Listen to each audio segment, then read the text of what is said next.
So அவங்களுக்கு பயன் தரா மாதிரியான ஒரு கொஸ்டின் தான் இது. பெண்கள் அணியக்கூடாத ஆபரணங்கள் என்ன? பெண்கள் ஆசைப்படுறது பார்த்தீங்கன்னா நிறைய விஷயம் இருக்கு. ரொம்ப ரொம்ப உயிரா வச்சிருக்கிறது பார்த்தீங்கன்னா, ஒரு பெண்கள் கல்யாணத்துக்கு முன்னாடி ஒரு பெண் ஆசைப்படுற விஷயம் இந்த மாதிரி எல்லா பெண்களும் இருக்காங்கன்னு கேட்டால் எல்லாரும் சொல்ல முடியாது. ஆனால் 98% இருப்பாங்க. 2% தான் ஏதோ பிறந்தோம், ஏதோ வளர்ந்தோம், ஏதோ இருக்கணும் மாதிரி இருப்பாங்க. தவிர இந்த 3 விஷயத்த நீங்க கடைப்பிடிங்க.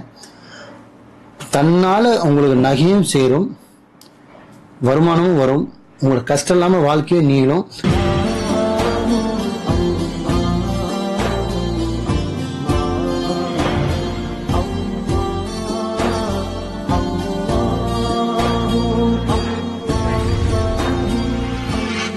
மறுஜென்ம நேயர்கள் அனைவருக்கும் அன்பான வணக்கங்கள். புழல் காவாங்கரை MM டவர்ஸ்ல இருக்கக்கூடிய மாலிக் பாய் அவர்களை தான் சந்திக்க வந்திருக்கோம். வணக்கம் பாய். வணக்கம்மா. பாய், இன்னைக்கான டாபிக் என்னன்னா பெண்களுக்கான பதிவுன்னு சொல்லலாம். இத என்னன்னா, நிறைய பெண்களுக்கான ஃபாலோவர்ஸ், சப்ஸ்கிரைபர்ஸ் நமக்கு இருக்காங்க. தினம் தினம் நீங்க என்ன பதிவு கொடுப்பீங்க அப்படின்னு பாத்துக்கிட்டே இருக்காங்க. சோ அவங்களுக்கு பயன் தரா மாதிரியான ஒரு கொஸ்டின் தான் இது. பெண்கள் அணியக்கூடாத ஆபரணங்கள் என்ன? பெண்களுக்கு முக்கியமான விஷயமே அதுதான். பெண்கள் ஆசைப்படுறது பார்த்தீங்கன்னா நிறைய விஷயம் இருக்கு. ரொம்ப ரொம்ப உயிரா வச்சிருக்கிறது பார்த்தீங்கன்னா, ஒரு பெண்கள் கல்யாணத்துக்கு முன்னாடி ஒரு பெண் ஆசைப்படுற விஷயம் தன் அப்பாவை நம்ம நல்லா பார்த்துக்கணும், நல்லா சிச்சுக்கணும், நல்லா செய்யணும், அது பண்ணணும். ஏன்னா அவர் தான் ஹீரோ. எல்லாமே அப்பா தான். பெண் குழந்தைங்களுக்கு பார்த்தீங்கன்னா அப்பா தான், பையனுக்கு மட்டும்தான் அம்மா. இது உண்மை, இதில் மாற்ற கருத்தே கிடையாது. அது நானாலும் சரி, யாராலும் சரி, மக்களுக்கும் தெரியும், உங்களுக்கும் தெரியும். ஆனால் பெண் குழந்தைக்கு பார்த்தீங்கன்னா பிஃபோர் மேரேஜுக்கு எல்லாமே அப்பா தான் வாழ்க்கை. ஆனால் மேரேஜுக்கு அப்புறம் வாழ்க்கை யாரு? எல்லாமே கணவனு தான்.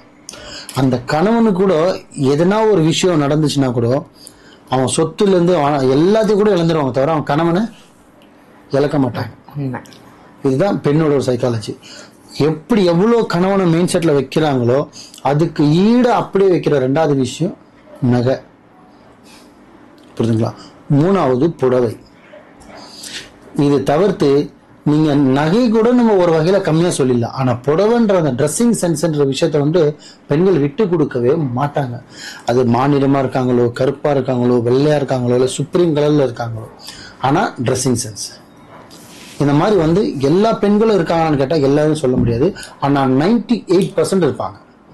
2% தான் ஏதோ பிறந்தோம், ஏதோ வளர்ந்தோம், ஏதோ இருக்கணும் மாதிரி இருப்பாங்க. தவிர ஆனால் 99 ஏன்னா தன் கணவனை தன் கைக்குள்ள வச்சுக்கிறதுக்கு என்னெல்லாம் பண்ணணும், தன் கணவனை நமக்கு வசியத்தன்மை, நம்ம அழகா இருக்கான்னு காட்டணும். பெண்களுக்கு அது ஒரு சைக்காலஜி. எப்படின்னா, பாய் ஃப்ரெண்டாக தான் கூட நான் போட்டு ட்ரெஸ்ல என் பாய் ஃப்ரெண்ட் சரண்டர் ஆயிடணும். என் ஹஸ்பண்ட் வீட்டு விட்டு வேலையிலேருந்து வந்த உடனே என்னை பார்த்த உடனே அவர் ஆஃப் ஆயிடணும்.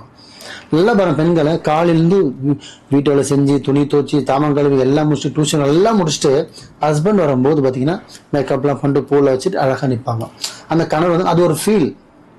அப்போ அது எதுக்காக பண்ணுறாங்கன்னா, அது கவர்ச்சித்தனம் காட்டுறது கிடையாது, அவங்களோட வசியத்தன்மையும் உனக்காக நான் இருக்கேன் அப்படின்ற மாதிரி காட்டுறது. ஒரு சப்போர்ட்டும் சரி, ஒரு ஹெல்பிங் மைண்டும் சரி. ரெண்டாவது நான் தான் உனக்கு எல்லாமே, என்னை தவிர உனக்கு உலகமே இல்லை. இது எல்லா பெண்களும் ஆசைப்படுறது.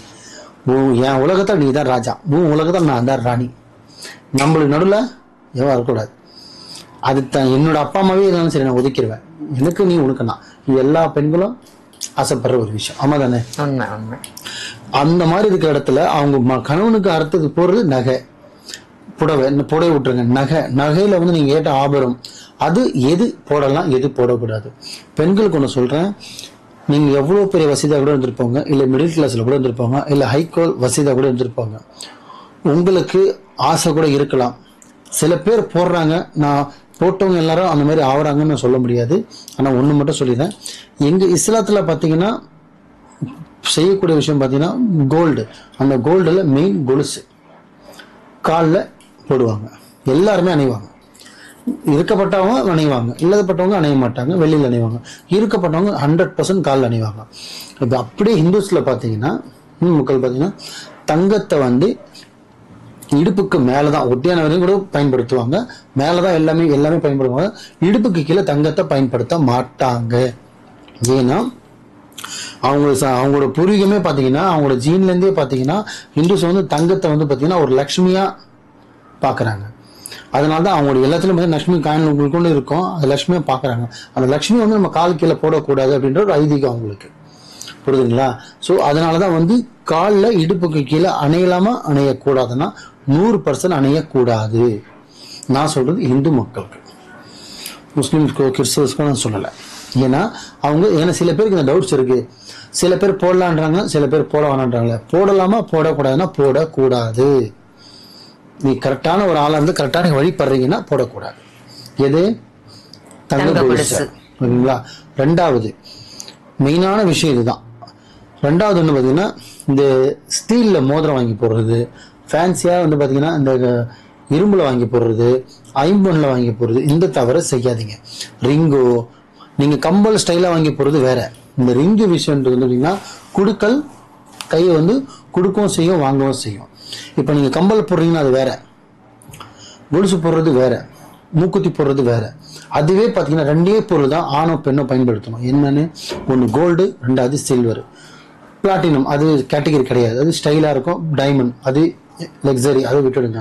கோல்டுன்றது சராசரி 80% ஆளுங்க பயன்படுத்துறது, அதை கோல்டுன்றது பயன்படுத்தக்கூடாது. ரெண்டாவது இந்த இரும்பு மோதிரம், ஸ்டீல் மோதிரம், இந்த பிளாஸ்டிக் ஃபேன்சி, தயவு செஞ்சு பெண்கள் இதை பயன்படுத்தாதீங்க. ப்ராப்பரா கோல்டு போடுங்க. அப்படி வசதி இல்லையா வெள்ளியில கூட போடுங்க. ஏன்னா தங்கத்தோட வெள்ளியில வசியத்தன்மை ஜாஸ்தி. பணத்தை வசி கொடுத்து வைக்கும் ஒரே பொருள் எதுனா வெள்ளி தான். முதல்ல பாத்தீங்கன்னா தங்கத்தை கொடுக்கறதுல வெள்ளி தான் கொடுப்பாங்களே. ஒருத்தவங்க தானமா கொடுத்தாலும் சரி, ஒரு நல்ல விஷயத்துக்கு கூட பாத்தீங்கன்னா டக்குன்னு ஒரு வெள்ளி கொடுப்பாங்க. ஏன்னா அந்த அளவுக்கு வெள்ளிக்கு பவர் ஜாஸ்தி. அதனாலதான் நீங்க வெள்ளியில போடுங்க. மோதிரம் வாங்கி போடுங்க, செயின் வாங்கி போடுங்க, எது ஒண்ணு செஞ்சீங்க, கொலுசு போடுங்க. வெள்ளி எவ்வளவு நீங்க அணையிறீங்களோ அவ்வளவு நல்லது குறிக்கும். சோ இந்த ஸ்டீல் மோதிரம், பிளாஸ்டிக் மோதிரம், ஃபேன்சி, கம்பல் போட்டுங்க. தெளிவா சொல்றேன், கம்பல் பயன்படுத்திக்கலாம், கையில மோதிரமா பயன்படுத்தாதீங்க. ஏன்னா பணம் என்ன போறதும் அந்த கையில தான், கொடுக்கறதும் அதுலதான், வாங்குறதும் அதுலதான். அதை தங்கம் இல்லைன்னா வெள்ளி, இது ரெண்டு மட்டும் பயன்படுத்துங்க. இந்த மூணே விஷயத்த நீங்க கடைப்பிடிங்க. தன்னால உங்களுக்கு நகையும் சேரும், வருமானமும் வரும், உங்களுக்கு கஷ்டம் இல்லாம வாழ்க்கையும் நீளும். ரெண்டாவது இந்த குடுக்கல் வாங்கல் எதுக்கு அந்த கையை பயன்படுத்த சொல்றேன்னா, அந்த வெள்ளிக்கு ஒரு தன்மை உண்டு. என் கையில பாத்தீங்கன்னா எல்லாமே வெள்ளி மோதிரம் தான் போட்டிருப்பேன். ஏன்னா எங்க இஸ்லாத்துல தங்கம் வந்து பெண்கள் எவ்வளவு போடுறோமோ அவ்வளவு சுண்ணத்து, ஆண்கள் எவ்வளவு வெள்ளி போடுறோமோ அவ்வளவு சுண்ணத்து. அதுலயும் வந்து பாத்தீங்கன்னா எங்க இதுல ஒரு மோதிரம் தான் போடணும்னு சொல்லுவாங்க. நம்மளுக்கு அது தொழில இருக்கோம், நம்மளுக்கு இது பிடிச்சிருக்கு, நம்ம அதை போட்டுட்டு இருக்கோம். ஆனா வெள்ளி ஆண்கள் அணையலாம், கோல்டு முஸ்லிம்ஸ்ல ஆண்கள் அணையக்கூடாது, ஆனா பெண்கள் அணையணும். எங்க அந்த மாதிரி இருக்கு. முடிஞ்ச அளவுக்கு தங்க கொலுசு இடுப்புக்கு கீழே பயன்படுத்தாதீங்க. இந்த ஸ்டீல் மோதிரம், கவரிங் மோதிரம் இதை பயன்படுத்தாதீங்க. கம்பல் நீங்க பயன்படுத்திக்கலாம். முடிஞ்ச அளவுக்கு தங்கம் பயன்படுத்துங்க, இல்லைன்னா வெள்ளி பயன்படுத்தலாம். இதை செஞ்சு பாருங்க, இன்ஷா அல்லாஹ் அல்லாஹ்வுடைய கிருபையில சிறப்பா இருப்பீங்க. ரொம்ப ரொம்ப அருமையான தகவலா கொடுத்தீங்க பாய். என்னென்ன மாதிரியான ஆபரணங்கள் பெண்கள் அணியக்கூடாது, தர்தன நிலை வந்துரும், இதெல்லாம் பயன்படுத்தாதீங்க, தவிர்த்துக்கோங்க அப்படின்னு ரொம்ப அழகா சொன்னீங்க. பணத்தை ஈர்க்கக்கூடிய வெள்ளிய பத்தியும் சொல்லிருக்கீங்க. ரொம்ப ரொம்ப அருமையான தகவல் பாய். நன்றி. நன்றிமா.